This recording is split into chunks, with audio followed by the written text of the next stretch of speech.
Pour résumer mon quotidien, il y aurait plein de mots candidats. Bonheur, projet, confiance emboîteraient le pas. Toutes les portes sont ouvertes, il ne peut rien m'arriver. Et il n'est pas encore venu le jour où je vais douter. Je suis en dernière année de médecine, j'adore ce que je fais et ça me réussit. J'ai des projets plein la tête et 1001 envies. Alors bien souvent, je lève les yeux au ciel et je dis merci, parce que ma vie est tellement belle.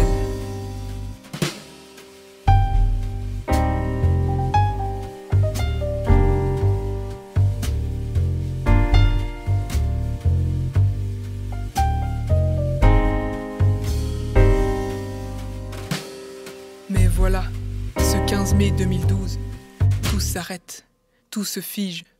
Je suis en terre inconnue et j'en ai le vertige.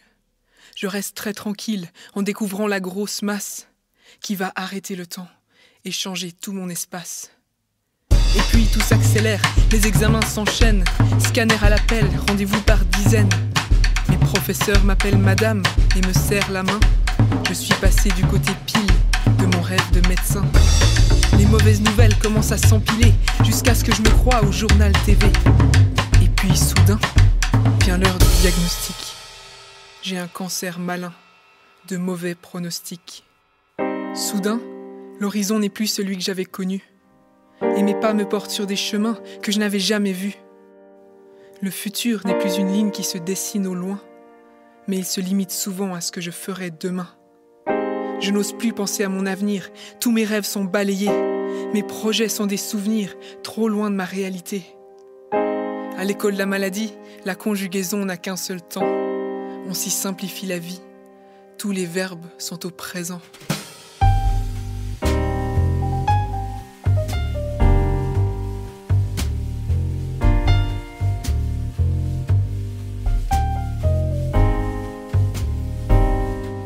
Je viens de pénétrer un univers déconcertant, où les batailles sont nombreuses et les objectifs différents.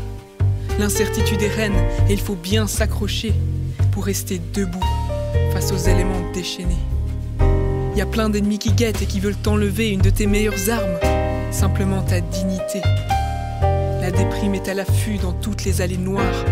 Pour moi, elle me fait pas peur, y a trop de lumière dans mon histoire.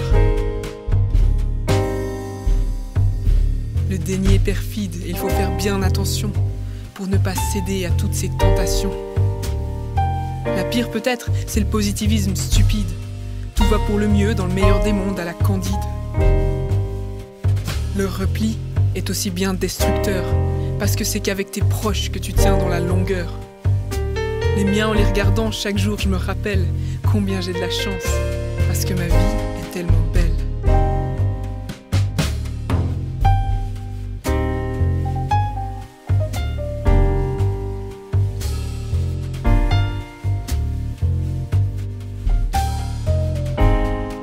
Je mène 2 combats, parallèles mais très éloignés, et j'espère qu'ils ne viendront jamais à se rencontrer.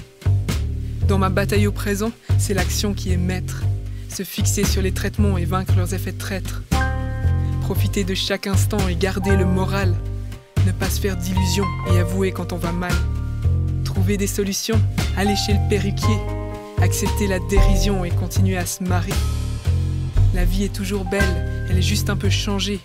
C'est une nouvelle aventure et moi, j'adore explorer. Je mets mes études sur pause, c'est juste un peu rageant. Si proche du but de mon rêve d'enfant. L'arrêt du sport, c'est aussi difficile. Mais moi, quand je cours, j'ai l'impression d'être à 8000. Alors j'ai découvert le sport mamie, le tennis à l'arrêt, le football au ralenti. C'est des plaisirs comme ça qui chaque jour me rappellent combien j'ai de la chance, parce que ma vie est tellement belle.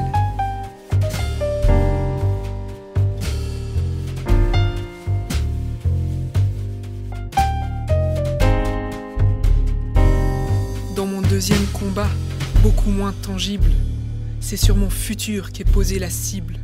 Je me bats contre la peur et j'apprivoise l'idée que la mort peut me cueillir dans cette prochaine année. C'est toute ma vision de la vie qui s'en voit revisitée. Je suis pas là pour rien, alors va falloir bosser. Mes priorités sont les mêmes qu'avant, c'est juste que maintenant, j'ai un peu moins de temps. Que ferais-tu si tu devais mourir bientôt? Pour moi, ce n'est pas qu'une question de magazine psycho. Réaliser ses rêves, sauter en parachute, Rencontrer une idole, ne pas perdre une minute? Que faire de mon temps qui m'est soudain si précieux, avant que je ne sois ôté vers d'autres cieux? L'important n'est pas ce que j'emporte, mais ce que je laisse derrière. Tout ce que je n'aurais pas donné retournera à la poussière. Alors j'essaierai d'être joyeuse et de déteindre sur les gens, de créer du lien et de sourire abondamment.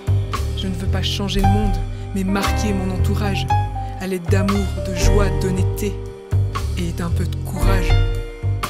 J'ai choisi de pas vivre dans le drame et de prendre chaque jour avec envie pour que la route soit plus belle, à défaut d'être plus facile.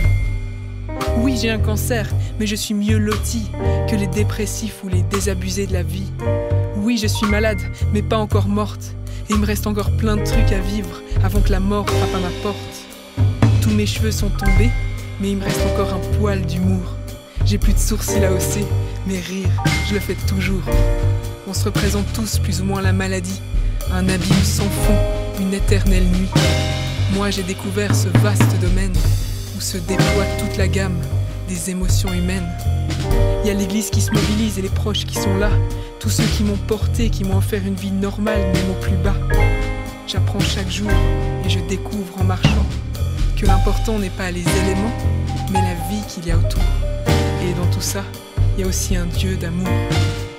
Merci Seigneur pour ta grâce éternelle, tu m'as donné une vie qui est tellement belle.